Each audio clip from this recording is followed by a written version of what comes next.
नमस्कार. उन्हाळा सुरू झाला की आपल्याला काहीतरी थंडगार खायची इच्छा होतेच. म्हणून आज मी तुमच्यासाठी घेऊन आले आहे अगदी मार्केट स्टाईल आईस गोळा. तोच रंग, तोच टेस्ट, पण पूर्णपणे घरच्या घरी. आणि सगळ्यात खास म्हणजे आपण परफेक्ट सिरप पण घरीच बनवणार आहोत. म्हणून व्हिडिओ शेवटपर्यंत नक्की बघा. सर्वात आधी आपण सिरप तयार करून घेऊया. त्यासाठी मी घेतले आहेत 1 ग्लास साखर आणि 1 ग्लास पाणी. आता हे आपण मीडियम आचेवर उकळून देणार आहोत. हळूहळू साखर पूर्णपणे विरघळते आणि सिरप तयार व्हायला सुरुवात होते. थोडा चिकटपणा आला की त्यात पाव चमचा सायट्रिक ॲसिड घालायचं. याला लिंबू सत्व असंही म्हणतात. त्यामुळे सिरप क्रिस्टल होत नाही आणि टेस्ट खूप स्मूथ आणि छान लागतो. सायट्रिक ॲसिड घातल्यानंतर 1 ते 2 मिनिटे फक्त आपल्याला हे उकळवून घ्यायचं आहे. त्यानंतर गॅस बंद करायचा आहे. अगदी आपल्याला एकतारी पाक तयार करायचा नाही. फक्त आपल्याला मधासारखा चिकट असा हाताला लागला की तो गॅस बंद करायचा आहे. आता इथे छान असा पाक तयार झालेला आहे. आता आपण तो पूर्णपणे थंड करून घेऊया. सायट्रिक ॲसिड घातल्यामुळे तुम्ही पाकाला बघू शकता किती छान अशी शाईन आलेली आहे. त्याची टेस्टसुद्धा खूप छान लागते. तर आता हा पाक थंड करून घेऊया. पाक लवकर थंड होण्यासाठी मी थंड पाण्यामध्ये ते पातेलं ठेवणार आहे. तुम्ही बघू शकता, म्हणजे आपला पाक लवकर थंड होईल. आणि चमच्याच्या सहाय्याने त्याला थोडंसं मिक्स करायचं, हलवत राहायचं, म्हणजे पाक लवकर थंड होतो.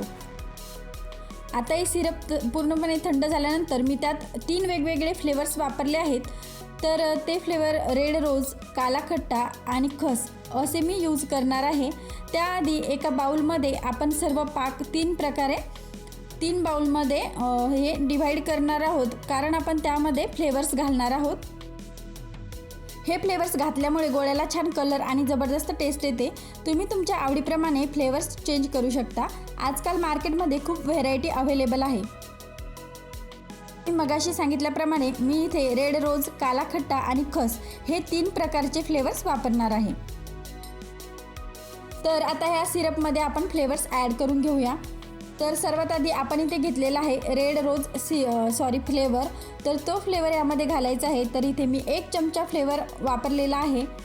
तुम्ही तुमच्या आवडीप्रमाणे कमी किंवा जास्त, तुम्हाला घट्ट हवा असेल तर तुम्ही अजून त्यामध्ये ॲड करू शकता. तर इथे बघू शकता किती छान असा कलर आलेला आहे, सुंदर असा रंग दिसत आहे. आणि हो, तुम्हाला यामधील कोणता कलर आवडतो ते मला कॉमेंटमध्ये सांगायला विसरू नका. यानंतर आपण दुसरा फ्लेवर, म्हणजे याचं नाव आहे काला खट्टा, आणि यानंतर मी घातलेला आहे खस. तर बघा किती सुंदर असे कलर्स दिसत आहेत. आणि यामधील तुम्हाला कोणता फ्लेवर आवडतो ते सुद्धा मला कमेंट करून सांगायला विसरू नका. तर इथे आपले सर्व प्रकारचे फ्लेवर्स तयार आहेत.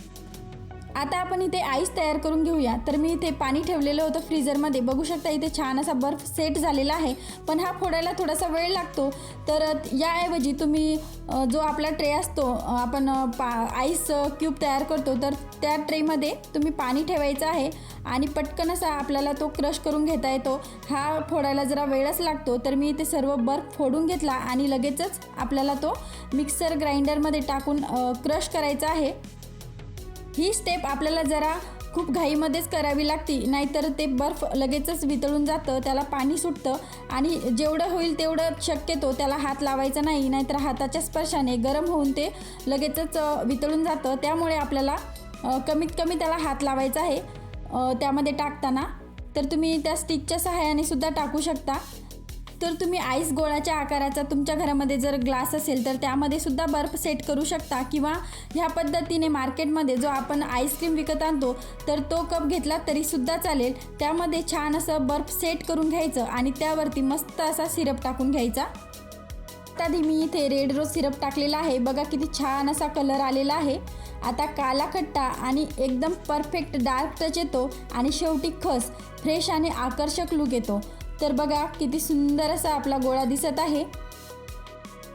सिरप एकदम परफेक्ट झाला आहे. फक्त फ्लेवर मी थोडा हलका ठेवला आहे. जर तुम्हाला स्ट्रॉंग टेस्ट आवडत असेल तर फ्लेवर थोडा जास्त टाकू शकता. फ्लेवर नेहमी तुमच्या टेस्टप्रमाणे ॲडजस्ट करा. लाईट किंवा स्ट्रॉंग दोन्हीमध्ये गोळा छानच लागतो. तर इथे मी दुसरा गोळासुद्धा तयार करून घेत आहे. इथे बघू शकता त्याच पद्धतीने इथे फक्त आपल्याला एवढंच लक्षात ठेवायचं आहे, हा गोळा तयार करताना, म्हणजेच आईस त्यामध्ये टाकताना खूप पटापट आपल्याला हे सर्व करावं लागतं, नाहीतर लगेचच त्याचं पाणी होतं, वितळून जातं ते बर्फ. त्यामुळे ही प्रोसेस जरा आपल्याला फास्ट करायची आहे. आता याच्यावरती सुद्धा मी मस्त असा सर्व फ्लेवर्स ॲड करणार आहे आणि हा गोळा एन्जॉय करणार आहे। तर असा आपला थंडगार आईस गोळा तयार झाला, घरच्या घरी बनवलेला पण अगदी मार्केट स्टाईल।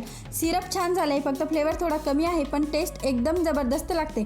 तुम्ही पण नक्की ट्राय करा आणि तुमचा एक्सपिरियन्स मला कमेंटमध्ये नक्की सांगा। तुम्हाला कोणता फ्लेवर जास्त आवडतो, रेड रोज, काला खट्टा की खस? व्हिडिओ आवडला असेल तर लाईक करा, शेअर करा आणि अशा सोप्या आणि चविष्ट रेसिपीजसाठी हर्षदास किचनला सबस्क्राईब करायला विसरू नका। पुन्हा भेटूया नेक्स्ट व्हिडिओमध्ये, तोपर्यंत धन्यवाद।